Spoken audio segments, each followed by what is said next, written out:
बार बार मुकेश सहनी जब मुलाकातें करते थे बाजी जी से और अपने कहते थे कि हम दोनों साथ हैं, हम दोनों छोटी पार्टी नहीं है, हम दोनों मिलकर 8 हैं। 8 यूपी में भी जब हो जाते हैं तो कहते हैं 4 नहीं 8। 8 तो क्यों कहते हैं? क्या है कि 8 हो, 8 में से 1 घट भी जाए तो 7 तो है ना। 7 पे है और 127 में से 7 घटेगा तो कितना होता है? यानी बहुमत के आंकड़े से कम। यानी नीतीश कुमार के स्वास्थ्य को, उनके सरकार के स्वास्थ्य को सीधे तौर पर बिगाड़ने का जो ताकत है वो मांझी और मल्लाह के साथ है। अब आप सोचिए, इंडिपेंडेंट कैंडिडेट जो खुद चुनाव लड़ सकता है, जीत सकता है, वो पहले भाजपा के पास जाता है, भाजपा उसे वीआईपी के पास भेजती है, वीआईपी से वो लोजपा की तरफ जाती हैं, और इतना घूमने के बाद वो इंडिपेंडेंट भी नहीं रह जाती हैं। भाजपा ने कुछ ना कुछ तो उनको प्रॉमिस किया होगा ना। जी बिल्कुल। अब ये तो प्रॉमिस नहीं किया होगा कि मुसाफिर पासवान का इंतकाल हो जाएगा तो आपको टिकट दे देंगे। कई लोगों उन्होंने प्रॉमिस कर रखा है। ललन सिंह आए हैं, ललन सिंह के कई अपने करीबी लोगों को फाइनेंसर्स को उनको एमएलसी बनाना है जी, समझ रहे बात ना। तो ऐसी स्थिति में और आरसीपी सिंह का कद भी छोटा करना है। हाँ। तो इन सब राजनीतियों के चलते वहाँ बहुत संभावना नहीं है। और एक बात आप मान के चलिए, बेबी कुमारी ऐसे नहीं तो ऐसे चुनाव लड़बे करेंगी, इस बार वो इंडिपेंडेंट भी लड़ सकती है। तो ऐसी स्थिति में घाटा तो घुमा फिरा के होना कहीं ना कहीं एनडीए का ही है।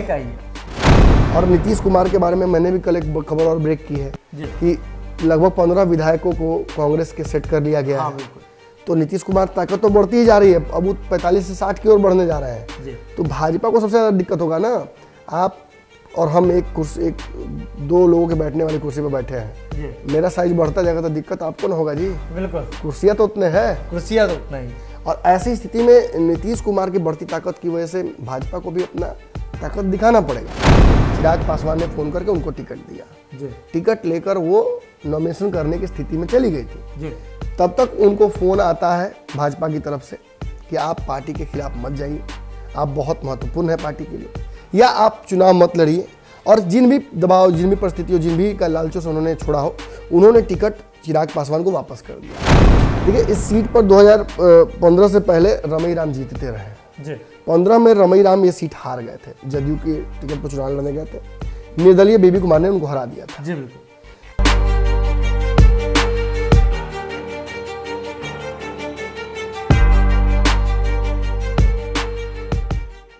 नमस्कार, पंचनामा देख रहे हैं आप। पंचनामा यानी कि ऐसा शो, आपका पसंदीदा शो, जहां खबरों की चीरफाड़ होती है।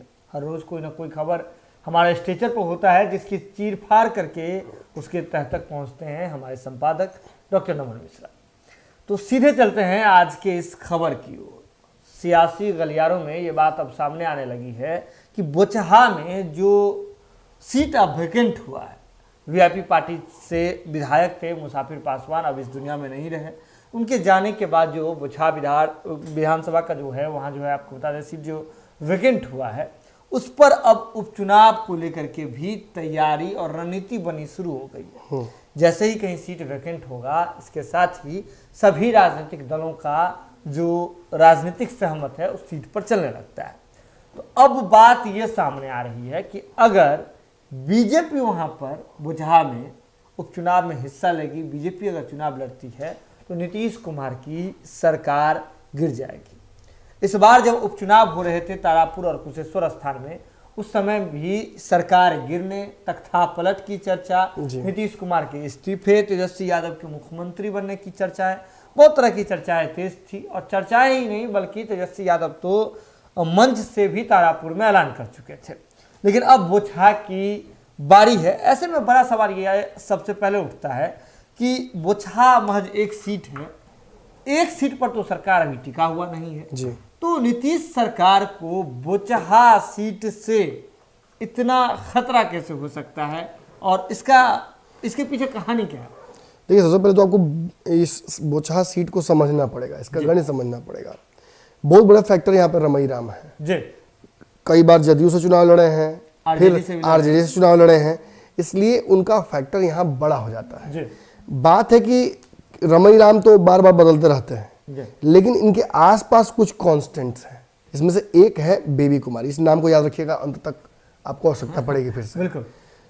एक दूसरे थे मुसाफिर पासवान जी का निधन हो चुका है जी। इससे संभावनाएं वहां बढ़ गई हैं। आपने पिछले चुनाव में देखा, 2 जगहों पे जो उपचुनाव हुआ, एनडीए के फेवर में रिजल्ट आया। जी। नीतीश कुमार 43 से 45 हो गए हैं। 45 हो गए। नीतीश कुमार की ताकत बढ़ते देखना सभी दलों के लिए, उनके यहाँ अपने सहयोगियों के लिए भी दुखद है, दुखद है। क्योंकि आप कितना भी मित्रता हो, लेकिन मित्र के पास फरारी हो और आप साइकिल से चले तो बुरा लगता है ना। जी। खास तौर पर जब मित्र के पास पैसा नहीं हो, फरारी से घूम रहा हो तब। नीतीश कुमार के पास पैसा नहीं है, लेकिन विधायक बढ़ाते जा रहे हैं। जी। 3 नंबर की पार्टी 3 नंबर पर है, लेकिन वो बढ़ाते जा रही है अपनी संख्या और उसका कॉन्फिडेंस बढ़ रहा है। और नीतीश का कॉन्फिडेंस बढ़ता है तो राजद भाजपा दोनों को बेचैनी बढ़ जाती है। बिल्कुल। अब ये सीट तो वीआईपी की है, जी। लेकिन किन परिस्थितियों में वीआईपी की हुई ये समझ लीजिए, जी। और क्यों इस सीट पर भाजपा का मोह माया है और बेबी कुमारी कहाँ आती हैं ये जान लिया जाए। देखिए, इस सीट पर 2015 से पहले रमई राम जीतते रहे। जी। 15 में रमई राम ये सीट हार गए थे, जदयू की टिकट पर चुनाव लड़ने गए थे, निर्दलीय बेबी कुमार ने उनको हरा दिया था। जी बिल्कुल। 15 के बाद फिर 20 में जब चुनाव हुआ तो बेबी कुमारी नेचुरल कैंडिडेट थी, जी। लेकिन 20 में बेबी कुमारी इंडिपेंडेंट नहीं लड़ रही थी। उनको चूंकि रमई राम को हराना था, जी। जदयू का इस सीट से इंटरेस्ट खत्म हो गया था, तो भाजपा के कोटे में ये सीट चली गई थी। जी। और यहाँ से बेबी कुमारी का नाम आ रहा था जीत के कंटेंडर के तौर पर। बिल्कुल। तो भाजपा ने अप्रोच किया उनको और वो भाजपा ज्वाइन भी कर ली जी। थी और यहाँ से चुनाव लड़ने की तैयारी कर रही थी। जी। यानी कि सिटिंग विधायक भाजपा निर्दलीय थी, भाजपा ज्वाइन कर गया और उन्होंने वहां से लड़ने की तैयारी कर ली थी। जी। लेकिन ऐन मौके पे आपको याद होगा, अंतिम समय में पीठ में छुरा, छुरा में पीठ, हाँ। उस परिस्थिति और उस प्रेस कॉन्फ्रेंस के बाद कहीं ना कहीं महागठबंधन का समीकरण बदला जी। और एनडीए का भी समीकरण बदला। एनडीए में रातों रात एंट्री हुई वीआईपी की और सीटों की व्यवस्था उनको करनी पड़ी। जी। सीटों की व्यवस्था के करिएगा कहाँ से? हाँ, उतनी ही सीटें हैं। बिल्कुल। तो भाजपा को कुछ सीटों को चिन्हित करना पड़ा, जी। उन सीटों पर पीछे हटना पड़ा, क्योंकि ऑलरेडी नीतीश कुमार मांझी को एडजस्ट कर चुके थे अपनी एडजस्ट कर तरफ। चुके थे। तो अब ये तो एलआई बन के आए थे भाजपा के, जी। तो इनको भाजपा की तरफ जाना पड़ा और भाजपा ने कुछ सीटों को चिन्हित किया जिन पर ऐसे प्रत्याशी जो कि उनकी पार्टी के पुराने नहीं रहे हों या जहां उनको लगता था कि हम यहाँ मनाने में कामयाब हो जाएंगे या इनकी नाराजगी बहुत हमको फर्क नहीं पड़ेगी। तो अंतिम समय में भाजपा ने बेबी कुमारी को कह दिया कि अब आप बैठ जाइए, वो कुछ व्यवस्था बाद में आपके लिए किया जाएगा। और ये सीट चली गई वीआईपी के हाथ में। जब वीआईपी के हाथ में चली गई तो उन्होंने निर्दलीय चुनाव लड़ने की घोषणा एक तरह से कर दी और जनसंपर्क शुरू कर दिया। तब भाजपा ने उन्हें साधने के लिए फिर से कहा कि आप भले ही हमारे सीट पर चुनाव न लड़िए, आपको वीआईपी के सीट पर चुनाव लड़ाएंगे, एनडीए के सदस्य के तौर पर आपको चुनाव लड़ाएंगे। वीआईपी सिर्फ सिंबल रहेगा और आपको चुनाव आप लड़िए। लेकिन मुकेश सहनी तब तक मुसाफिर पासवान के साथ सेटिंग कर चुके थे। जी। टिकट इनको देने की बात हो चुकी थी। उसके पीछे कारण है, ये SC/ST लोकसभा के अंदर आता है, रिजर्व लोकसभा है, जहां से अजय निषाद चुनाव जीतकर भाजपा की तरफ से आते हैं। जी। अजय निषाद समाज से आते हैं, मुजफ्फरपुर क्षेत्र में। हाँ, यहाँ जी। विधानसभा समझाने के थोड़ा सा लोकसभा समझना जरूरी हो जाता है। हाँ।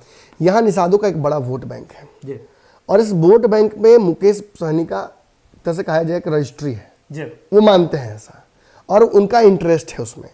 लेकिन चूंकि भाजपा का लोकसभा सीट है तो आपको याद होगा कि 2020 में चर्चा चली थी कि मुकेश सहनी सीट पर चुनाव लड़, माफ कीजिएगा 2019 में मुकेश सहनी इस लोकसभा सीट से चुनाव लड़ना चाहते हैं मुजफ्फरपुर से।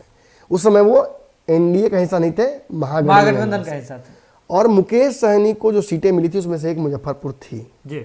लेकिन आपको याद होगा अंतिम समय में इस सीट पर राजभूषण चौधरी को लड़ाकर वो खुद खगड़िया चले गए थे। खगड़िया इसलिए चले गए क्योंकि उनको एहसास था कि अजय निषाद से सीधा सीधी भिड़ेंगे तो काम गड़बड़ा जाएगा। अजय निषाद एक स्थापित निषाद नेता है और मुकेश सहनी आए थे। तो दोनों का अगर भिड़ंत होगा तो निषाद वोट एक्सपोज हो जाएगा अगर हार जाते हैं तो। इस डर से राजभूषण को यहाँ सेट करके वो चले गए। हालांकि राजभूषण चौधरी भी सुने कि बहुत खपा चल रहे हैं, अलग पार्टी बना रहे हैं, लेकिन जो भी हो एक मंच पे दोनों दिख जाते हैं। लेकिन मुकेश सहनी का यहाँ इंटरेस्ट था।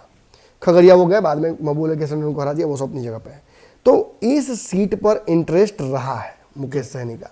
और मुसाफिर पासवान यहाँ से मुसाफिर बैठा है, चुनाव लड़ते हैं, तो यहाँ से जब वो चुनाव लड़ते हैं तो ये सीट वीआईपी का गढ़ हो जाता है एक तरह से। बिल्कुल वीआईपी छोड़ना नहीं चाहेगी जी। तो जब बेबी कुमारी को वीआईपी के सीट पर चुनाव लड़ने के लिए भाजपा ने तैयार किया, तब तक मुकेश सहनी ने सीटों का समझौता कर लिया था और कैंडिडेट भी घोषित हो गए। तो फिर वो चुनाव लड़ने के लिए उन्होंने नॉमिनेशन भी कर दिया। जी। तब बेबी कुमारी ने जो किया वो इंटरेस्टिंग है। जी बेबी कुमारी ने चुनाव लड़ने की तैयारी कर ली, तब तक उनको एलजेपी का फोन आता है। चिराग पासवान ने फोन करके उनको टिकट दिया। जी टिकट लेकर वो नॉमिनेशन करने की स्थिति में चली गई थी। जी तब तक उनको फोन आता है भाजपा की तरफ से कि आप पार्टी के खिलाफ मत जाइए, आप बहुत महत्वपूर्ण है पार्टी के लिए, या आप चुनाव मत लड़िए।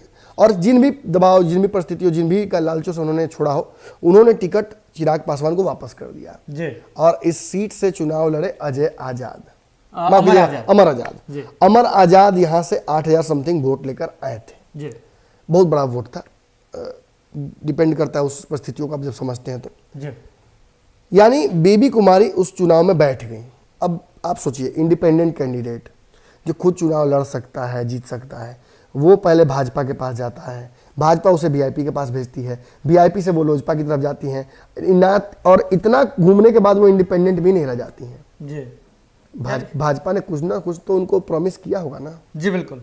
अब ये तो प्रॉमिस नहीं किया होगा कि मुसाफिर पासवान का इंतकाल हो जाएगा तो आपको टिकट दे देंगे। नहीं नहीं नहीं। लेकिन यही तो कहीं ना कहीं यक्ष प्रश्न हो जाता है, सबके सामने खड़ा होता है। जी उन्हें शायद भाजपा ने, जहां तक हमें खबर है, कि एमएलसी बनाने की बात कही होगी। मतलब भाजपा एमएलसी बना। जी।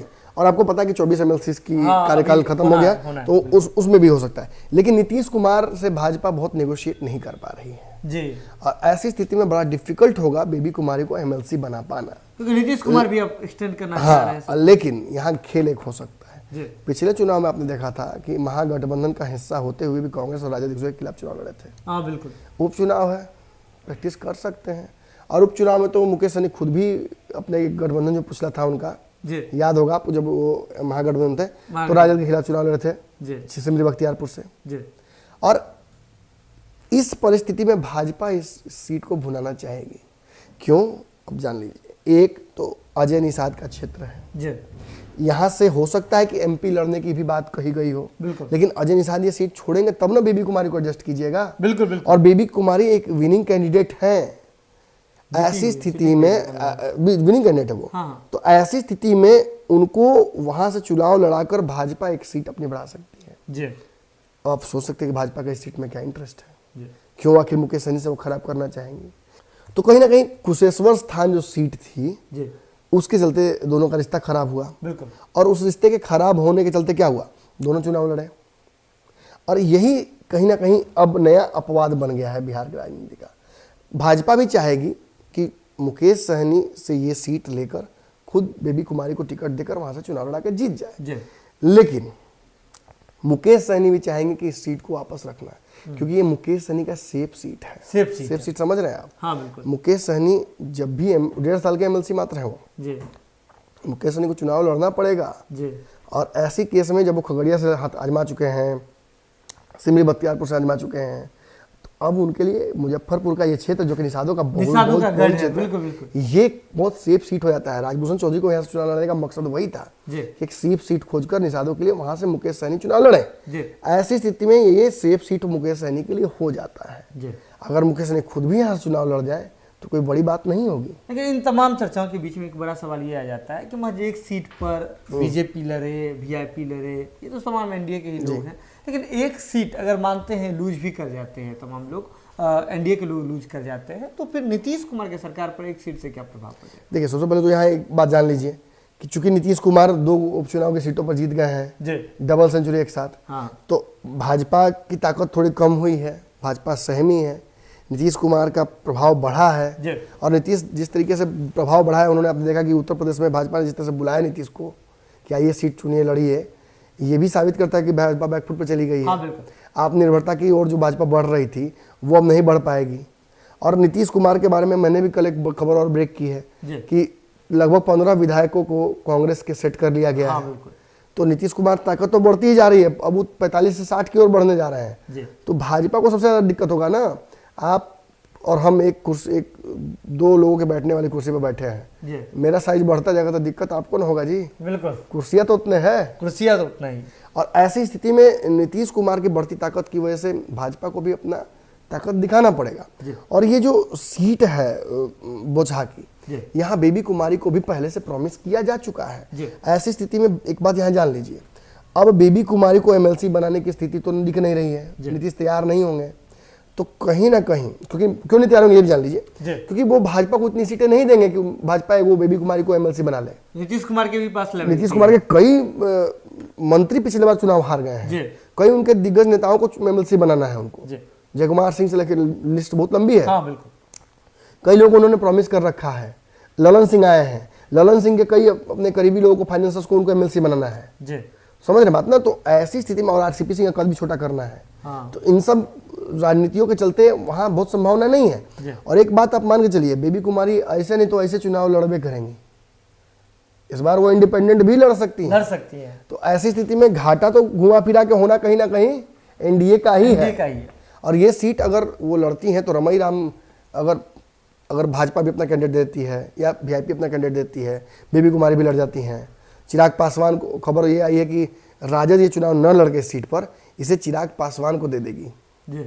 सोचिए खेला तो तगड़ा हो जाएगा। जब बहुत लास्ट मोमेंट में कैंडिडेट देके 8,000 वोट लेके आ गए थे चिराग पासवान, तो इस बार तो तैयारी करने का मौका होगा, राजद का वोट बैंक भी शिफ्ट होगा। ऐसी स्थिति में आपको नहीं लगता है कि कहीं ना कहीं सीधे तौर पर वॉकओवर मिल जाएगा लोजपा को या महागठबंधन कैंडिडेट को? इसी समीकरण के, इसी जोड़ घटाव की वजह से बहुत महत्वपूर्ण ये सीट हो जा रही है और इस सीट की लड़ाई बहुत महत्वपूर्ण हो जा रही है।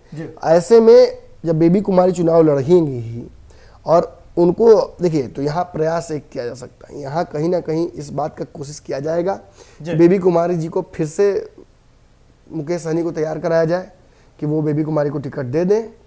हालांकि ऐसा होता दिख नहीं रहा है। बहुत करीबी विश्वास सूत्रों से मुकेश सहनी जी की बात हुई है मेरे, और वो कह रहे हैं कि नहीं, सीट चुनाव लड़ना उन्हीं को है, अपने ही कैंडिडेट उन्होंने फाइनल भी कर रखा है।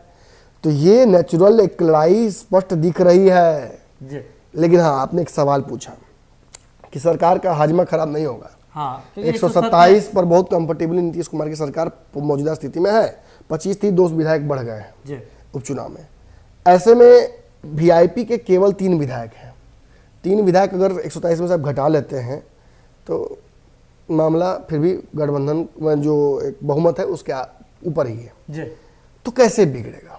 आपने देखा होगा कि मुकेश सहनी लगातार मांझी जी के टच में है। मांझी जी को भी इस बार एमएलसी चाहिए, उन्होंने मुखर होकर बोल दिया है।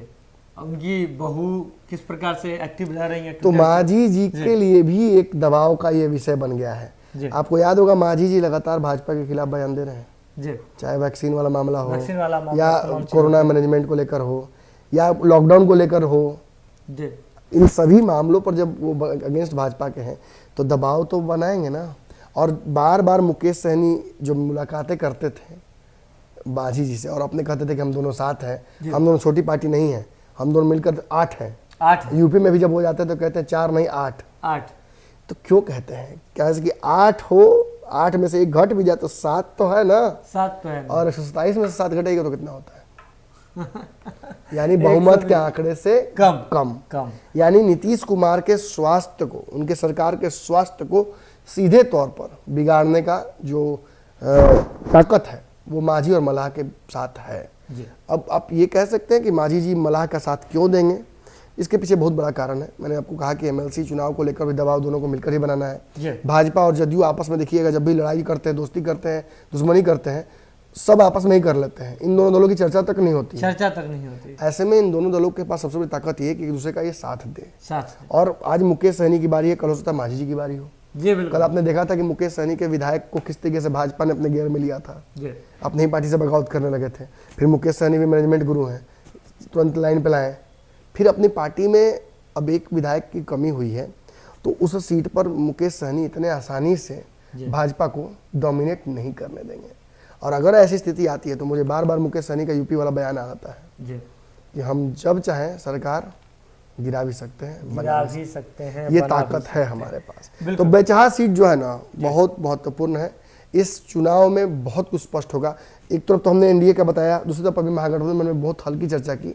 इस पे बड़ा पंचनामा हम कल करेंगे। चलिए, बड़ा पंचनामा महागठबंधन के समीकरण पर होना भी बाकी है। लेकिन कुल मिलाकर बात यह है कि बोचहा विधानसभा का जो है आपको सीट अभी रिक्त हुआ है, जहां पर उपचुनाव की संभावना है, उपचुनाव होगी ही। तो इसको लेकर के अब जो है अभी से ही तमाम राजनीतिक दल शहमत का खेल खेलने लगे हैं, लेकिन मामला टफ होने वाला है। मुकाबला जो है बेहद फंसा हुआ है, पेच फंसा हुआ है, लेकिन बड़े कुछ फैक्टर हो सकते हैं जिसमें लोजपा भी बड़ा फैक्टर हो सकती है। लेकिन अगर तालमेल फंसने की बात करें तो भाजपा और वीआईपी में सीधे तौर पर तालमेल लड़ेंगे भाजपा और मुकेश सहनी जी, लेकिन इसका घाटा सीधा नीतीश कुमार को होता दिख रहा है, सीधा दिख रहा है। जो पंचनामा के साथ आपको कैसा लगता है हमारा ये खास, तो बिल्कुल आप हमें बता सकते हैं। कमेंट सेक्शन लगातार खुले हुए हैं, जुड़े रहें पंचनामा के साथ।